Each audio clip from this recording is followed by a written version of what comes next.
MV. Venkatram Tamil இலக்கியத்தில் ரொம்ப முக்கியமான, எல்லாராலும் பேசப்படுகிற ஒரு முக்கியமான எழுத்தாளுமை. அவருடைய 200க்கும் மேற்பட்ட புத்தகங்கள்லாம் எழுதியிருக்காரு. அவருடைய கதைகள், நாவல்கள், சிறுகதைகள் எல்லாமே முக்கியமாக பேசப்படக்கூடிய ஒன்றாக இருந்துகிட்ருக்கு. இப்போவும் காதுகள் 1992 எம்.வி. வெங்கட்ராம் எழுதின ஒரு முக்கியமான ஒரு நாவல். 93 இந்த நாவலுக்கு சாகித்ய அகாடமி விருதும் கொடுத்துருக்காங்க. இந்த காதுகள் அப்படின்றது தமிழில் முதல்ல வந்த மேஜிக்கல் ரியலிசம் நாவல்னு சொல்லிட்டு எழுத்தாளர் சாருநிவேதா அவர்கள் சொல்லியிருக்காரு. இந்த நாவலுடைய கதைக்களம் என்ன அப்படின்னா, மகாலிங்கம் அப்படின்ற ஒரு கதாபாத்திரம் சின்ன வயசுலேயே ரொம்ப கூச்ச சுவாமம் கொண்டு வளர்கிற ஒரு ஆளாக இருக்கான். அவனோட அப்பா ரொம்ப ரொம்ப நடுத்தர வர்க்கம் சார்ந்த ஒரு ஆள் தான். அவர் வியாபாரம் செஞ்சிட்ருக்காரு. வியாபாரத்தில் ஓரளவு வெற்றியான ஒரு ஆளாகவும் இருந்துகிட்ருக்காரு. அவருக்கு தன்னுடைய பையனை ஒரு நல்ல நிலைமைக்கு கொண்டு வரணும் அப்படின்ற ஒரு எண்ணத்தோடு இருக்கக்கூடிய ஒரு ஆளாக இருக்கார். ஸோ அதுக்கான முயற்சிகளை எடுத்துகிட்டே இருக்கார். இந்த நிலையில் அவர் கல்யாணம்லாம் பண்ணி வைக்கிறார் பையனுக்கு. மகாலிங்கத்துக்கு எழுத்து மீது ரொம்ப ஆர்வம் வருது. அவன் நிறைய கதைகள் எல்லாம் படிக்கிறான். இதழ்களுக்கு கதைகளை அனுப்புகிறான். அது பிரசுரமும் ஆகுது. ஸோ இப்படியான ஒரு சூழல் அவனுக்கு அவன் வாழ்க்கையில் நடந்துகிட்ருக்கு. இந்த நேரத்தில் அவன் கல்லூரிக்கு போகிற டைம் ஆகுது. அந்த டைம்லலாம் அப்பாவோட வியாபாரம் சரிஞ்சிருது. ஸோ அந்த துக்கத்திலே அவரும் இறந்துடுறாரு. இப்போ இவன் தான் குடும்பத்தை காப்பாற்றணும் அப்படின்ற ஒரு கட்டத்துக்கு நகர்றான். ஸோ இந்த கட்டத்தில் வெளிநாட்டில் போயிட்டு ஒரு 2 வருஷம் வேலை பார்க்குறான். மறுபடியும் திரும்ப ஊருக்கு வரான். ஊருக்கு மறுபடியும் கடன் பிரச்சனைலாம் சால்வ் பண்ணிவிட்டு அவன் அந்த வியாபாரத்தை தொடங்கி நடத்துகிறான். மறுபடியும் மனைவியோடலாம் பிரச்சனைலாம் முடிஞ்சு மறுபடியும் இயல்பாக வாழ்க்கை வாழ ஆரம்பிக்கிறான். அவனுக்கு ஒரு 35-36 வயசு ஆகும்போது தான் இந்த நாவலோட முக்கியமான ஒரு களம் ஆரம்பிக்குது. அவனுக்கு ஒரு பிரச்சனை வருது. என்ன அப்படின்னா, அவனுக்கு காதில் ஒரு குரல் கேட்குது. முதல்ல ஒரு குரல் கேட்குது. மறுபடியும் 2 பேர் பேசிக்கிற மாதிரி குரல் கேட்குது. அப்புறம் தொடர்ந்து நிறைய பேர் பேசுகிற மாதிரியான குரல் கேட்டுகிட்டே இருக்குது. அவனுக்கு மட்டும் கேட்குது. ஸோ அவனுக்கு மட்டும் கேட்கறதுனால ஒரு ரொம்ப பெரிய பிரச்சனைன்னு ஒரு பயத்தில் என்ன செய்யறதுன்னு தெரியாமல் அந்த குரலுக்கு செவி கொடுக்க ஆரம்பிச்சுட்டே இருக்கான் அவன். அப்போ அந்த குரல்னால அவனுடைய இயல்பு வாழ்க்கை தொடர்ந்து பாதிக்கப்படுது. அவனால் வெளியே எங்கேயும் போக முடியல. ஏன்னா ஒரு இடத்துக்கு கிளம்புனா கூட அந்த குரல் இல்லை நீ இங்கே இருப்ப, என்ன பண்ண போகிற அப்படின்னு ஒரு எதிர்மறை தன்மையிலே அந்த குரல் பேசிகிட்ருக்கு. இப்போ அவனால் தொடர்ந்து ஒரு செயலும் செய்ய முடியாது, வீட்டையும் பார்த்துக்க முடியாதுன்ற ஒரு நிலைமையில் அவன் இருக்கான். அந்த குரலால் அவனோட இயல்பு வாழ்க்கை தொடர்ந்து பாதிக்கப்பட்டுகிட்டே இருக்குது. அவனோட வியாபாரமும் சரிஞ்சிருது. அதனோட குடும்பத்தில் நிறைய பிரச்சனைகள். ஸோ வியாபாரம் தொடர்ந்து இல்லாதனால வறுமைக்கு தள்ளப்படுறான். தொடர்ந்து அடுத்த வேளை சாப்பாட்டுக்கே வழி இல்லாத ஒரு நிலையில் அந்த குடும்பம் நகருது. இப்படியான சூழ்நிலையில் ஒரு முறை மனைவிக்கிட்ட இந்த மாதிரி எனக்கு இப்படி பிரச்சனை இருக்குன்னு சொல்லும்போது அவங்க ஒரு கோயில் பூசாரிகிட்ட போய் பார்க்கலாமா அப்படின்ற மாதிரி சொல்கிறாங்க. அவன் இதெல்லாம் வேண்டாம் அப்படின்னு சொல்கிறான். அவன் அந்த பிரச்சனை எப்படி பார்க்குறான்னா, அவன் கேட்குற குரலில் ஒரு காளி அப்படின்ற ஒரு தெய்வத்தோட குரல் இருக்குது. அந்த தெய்வம் என்ன சொல்லுதுன்னா, இந்த மாதிரி அவன் தீவிரமான முருக பக்தன், அதனால் நீ முருகனை வழிபடாத, நீ என்ன வழிபடு அப்படின்ற மாதிரி அந்த குரல் சொல்லுது. ஸோ இவன் இந்த பிரச்சனை எப்படி புரிஞ்சுக்கிறான்னா, நமக்கு முருகனோட அருள் கிடைக்க போகுது, அதை தடுக்கிறதுக்கு தான் இந்த மாதிரியான குரல்கள் நமக்கு கேட்குது என்ற மாதிரி அவன் புரிஞ்சுக்கிறான். ஸோ அதனால் நான் கடைசியில் அந்த கடவுளோட அருளை கண்டடைய போகிறேன், நான் இந்த பிரச்சனைலாம் சமாளிக்கணும் அப்படின்னு நினச்சி அவன் அப்படியே அதோட பயணிக்கிறான். இப்படி யோசிக்கும்போது அவனுக்கு ஒரு கேள்வியும் வருது. உண்மையிலே நமக்கு கடைசியில் கடவுள் அருள் கிடைக்கும் அப்படின்னா, நம்ம இது மட்டும் இல்லை, இது போல் நிறைய பிரச்சனை கூட சமாளிச்சுக்கலாம். ஆனால் நமக்கு அப்படி கடைசியில் அருள் கிடைக்குமான்ற ஒரு பெரிய கேள்விக்குறி அவனுக்கு வருது. இப்படியான சூழ்நிலையில் அவன் ஒரு சன்மார்க்க சங்கம் அப்படின்ற ஒரு இடத்துக்கு போயிட்டு அங்கே ஒரு துறவியை மீட் பண்ணுறான். அந்த துறவியை பார்த்துட்டு அவரோட பிரச்சனையெல்லாம் சொல்லும்போது அந்த துறவி என்ன சொல்கிறாருன்னா, இது மாதிரி நீ வழிபடுற கடவுள் உன் கூட தான் இருக்கார், இது உன்னோட வரம் தான் அப்படின்ற மாதிரி அவர் சொல்கிறார். ஸோ இவன் மகாலிங்கத்துக்கு புரிஞ்சிக்கவே முடியல, என்ன இது ஒரு பெரிய எப்படி வரமாக இருக்கும் அப்படின்னு கேட்கும்போது, இயல்பாக இது மாதிரி ஒரு பிரச்சனை ஒருத்தருக்கு வரும்போது அவன் தன்னுடைய இயல்பை மறந்து மனம் பிறழ்ந்து ஒரு மாதிரி பைத்திய நிலைமைக்கு போயிடுவான். நீ அப்படின்னா எதுவும் ஆகலை, உனக்குள்ளே என்ன நடக்குதுன்னு தெரியுது, உனக்கு வெளியே என்ன நடக்குதுன்னு தெரியுது.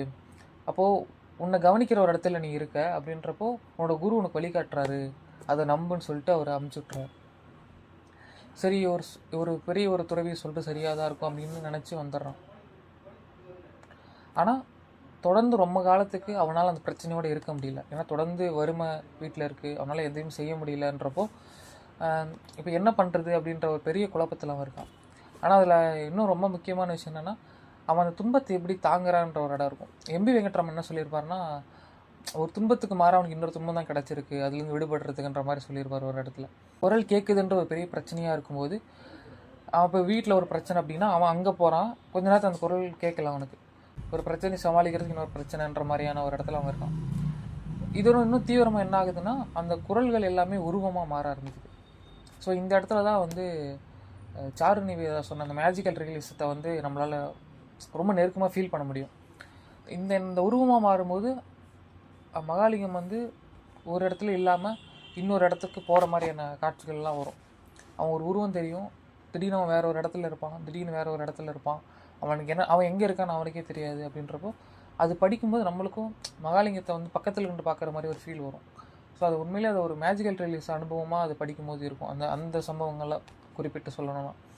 ஸோ அப்படியான ஒரு கட்டத்தில் அவன் நகர்க்கான். கடைசியில் அவனுக்கு என்ன நடக்குது, அவன் தன்னுடைய பிரச்சனை அவனுக்கு தீர்ந்துதா இல்லையா அப்படின்றது தான் அந்த நாவலோட முடிவு.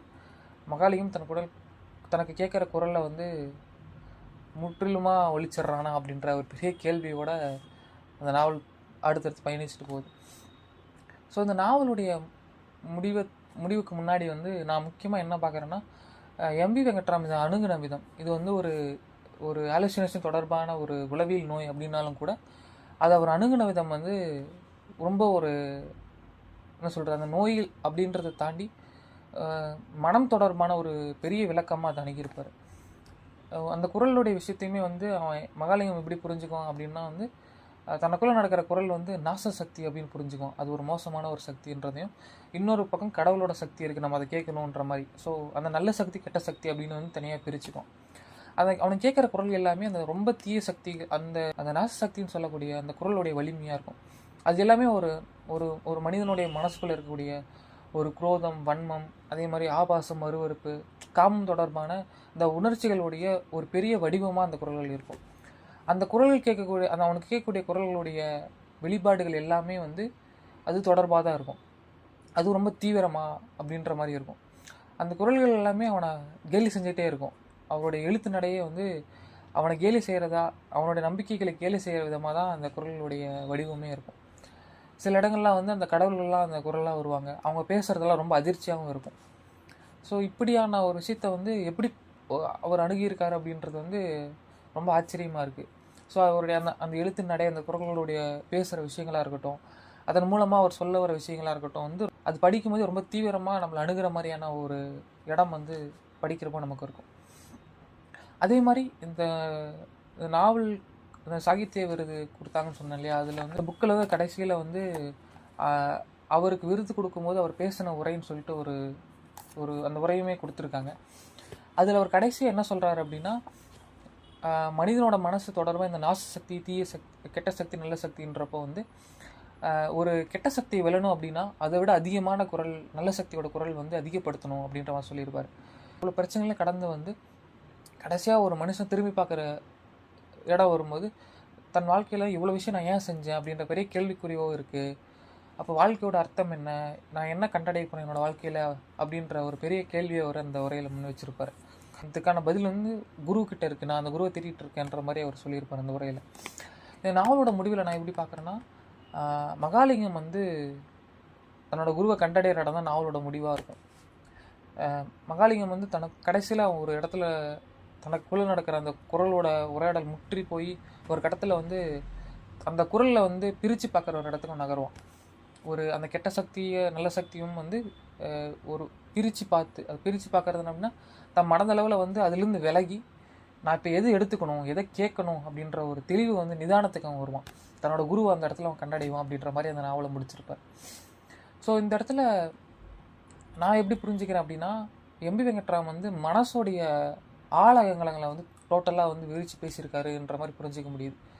ஸோ இது அந்த கெட்ட சக்தின்ற இடத்துல முன்ன சொன்ன மாதிரியான மனதோடைய உணர்வெழுச்சிகளுக்கான பெரிய உருவமாக இருந்தாலும் கூட ஒரு சுயபரிசோதனையாக தன்னை சுயபரிசோதனை செஞ்சுக்கிற மனுஷன் வந்து அதை பிரித்து பார்க்க முடியும் அப்படின்ற இடத்த வந்து அவர் சொல்ல வராரோன்ற மாதிரி தோணும். ஏன்னா நாவலோட முடிவில் வந்து எப்படி முடியும் அப்படின்னா, இந்த மனுஷன், அதாவது இந்த நல்ல சக்தி கெட்ட சக்தி பிரித்து பார்க்குற மனுஷனை வந்து ஆஹ் தன்னை என்ன வேணாலும் சுய பரிசோதனை செஞ்சுக்க முடியுன்ற இடத்துல வந்து அது முடியும்.